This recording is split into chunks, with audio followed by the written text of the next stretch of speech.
I'm an equitable life pensioner and one of those who've received some compensation. It by no means compensates for the 60% drop in my annuity, but at least I have something. However, in this film, you will see some of the 10,000 people cruelly excluded from any compensation because they had the great misfortune to start their pension before September 1992. But their losses are the same as mine. Why should they be left out in the cold? My pension has plummeted, and so has theirs. What's the difference? The government claims that if you started your annuity a month before the cut-off date, magically you lost nothing. Whereas if you started a month later, you lost thousands. I have a burning sense of injustice at the delay, fear and uncertainty that has been inflicted on thousands of UK citizens whose only crime was to try to be self-reliant and provide for their own retirement. Surely the government can find £60 million this Parliament as a matter of basic compassion and decency.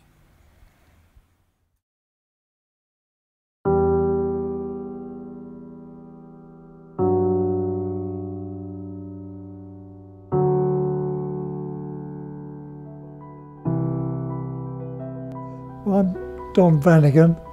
I'm 89 years old. I flew in 19 different types of aircraft in Europe, in North Africa, Persian Gulf, and then the Far East. Yeah, we get no pension for our time out there. All my money went to equitable life. That was a great mistake. Joy and I have been married for 54 years. But we've had a lovely life, no problems at all, until equitable threw a spanner in the works. When I was age 60, sadly, I was made redundant. So in 1991, I decided to draw my with-profits equitable life pension.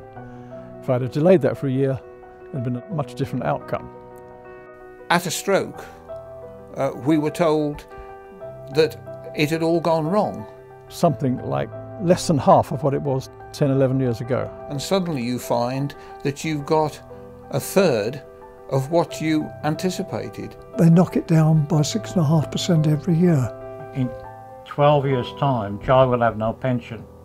If only I had invested my money elsewhere. Les signed his pension on the day before the cut-off time in 1992, August the 31st. So we get no compensation at all, just for 24 hours. By taking away the compensation to the pre-92 annuitants, they've attacked the oldest and most vulnerable. As a result, I'm not going to get a penny. I'm not independent anymore. I cannot be. I can't afford to be. Don't like relying on other people. I like to be able to stand on my own 2 feet, and I can't anymore.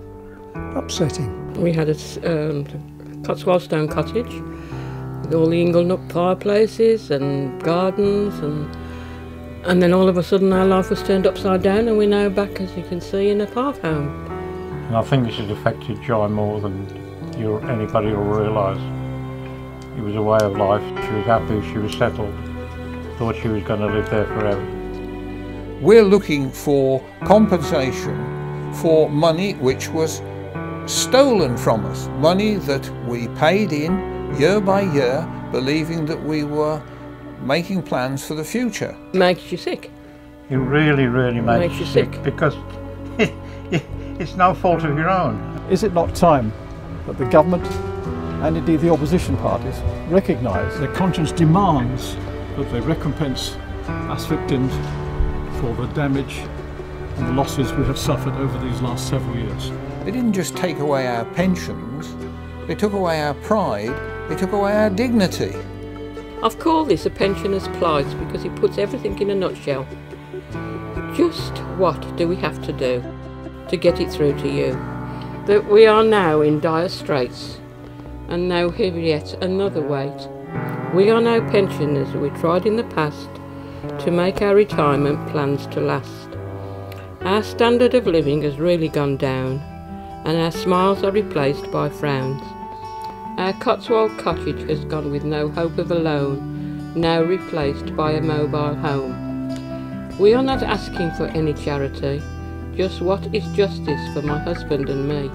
We were born in an age that taught, if you worked hard and battles fought, you would see the seeds that you had sown, and the results would be shown. How naive we have been when we see what we have seen. They say crime does not pay. Well, that's a lie, I can say. Try to help yourself, you get stabbed in the back. Help is something that you lack. This is written by someone who is bitter, so perhaps you should ignore this letter.